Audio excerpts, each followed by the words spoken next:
इस बार 6 सितंबर 2021 को भाद्रपद मास के कृष्ण पक्ष की सोमवती अमावस्या है।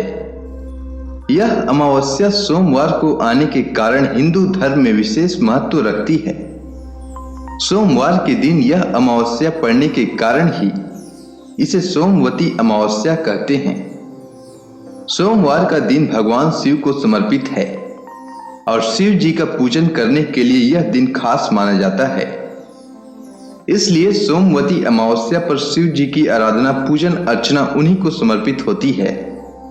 इस दिन सोमवती अमावस्या की कथा अवश्य पढ़नी या सुननी चाहिए। तो चलिए सुनते हैं सोमवती अमावस्या की कथा। एक गरीब ब्राह्मण परिवार था। उस परिवार में पति पत्नी के अलावा एक पुत्री भी थी। वह पुत्री धीरे धीरे बड़ी होने लगी। उस पुत्री में समय और बढ़ती उम्र के साथ सभी स्त्रियोचित गुणों का विकास हो रहा था। वह लड़की सुंदर, संस्कारवान और गुणवान थी, किंतु गरीब होने के कारण उसका विवाह नहीं हो पा रहा था। एक दिन उस ब्राह्मण के घर एक साधु महाराज पधारे। वे उस कन्या के सेवा भाव से काफी प्रसन्न हुए। कन्या को लंबी आयु का आशीर्वाद देते हुए साधु ने कहा कि इस कन्या के हथेली में विवाह योग्य रेखा नहीं है।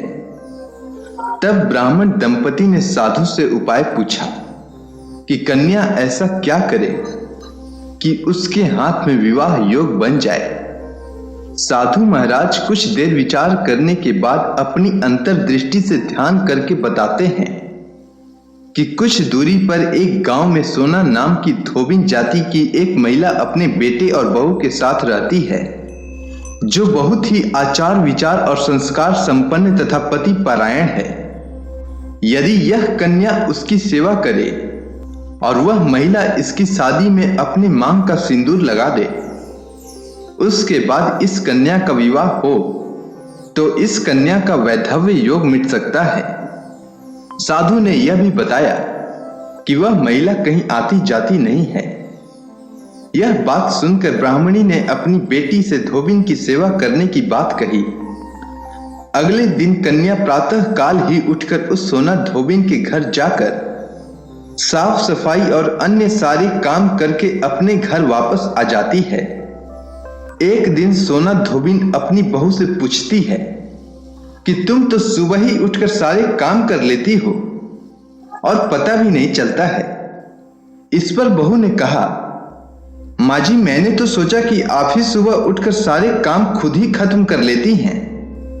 मैं तो देर से उठती हूं। इस पर दोनों सास बहू निगरानी करने लगी कि कौन है जो सुबह ही घर का सारा काम करके चला जाता है। कई दिनों बाद धोबिन ने देखा कि एक कन्या मुंह अंधेरे घर में आती है और सारे काम करने के बाद चली जाती है। जब वह जाने लगी तब सोना धोबिन उसके पैरों पर गिर पड़ी। पूछने लगी कि आप कौन हैं और इस तरह छुपकर मेरे घर की चाकरी क्यों करती हैं। तब कन्या ने साधु द्वारा कही गई सारी बात बताई। सोना धोबिन पति परायण थी, उसमें तेज था। वह तैयार हो गई। सोना धोबिन के पति थोड़ा अस्वस्थ थे। उसने अपने बहू से अपने लौट आने तक घर पर ही रहने को कहा। सोना धोबिन ने जैसे ही अपने मांग का सिंदूर उस कन्या की मांग में लगाया, उसका पति मर गया। उसे इस बात का पता चल गया। वह घर से नीरा जल ही निकली थी, यह सोचकर कि रास्ते में कहीं पीपल का पेड़ मिलेगा तो उसे भौंरी देकर और उसकी परिक्रमा करके जल ग्रहण करेगी। उस दिन सोमवती अमावस्या थी। ब्राह्मण के घर मिले पुए पकवान की जगह उसने ईंट के टुकड़ों से 108 बार भौंरी देकर 108 बार पीपल के पेड़ की परिक्रमा की और उसके बाद जल ग्रहण किया। ऐसा करते ही उसके पति के मुर्दा शरीर में वापस जान आ गई। धोबिन का पति वापस जीवित हो उठा।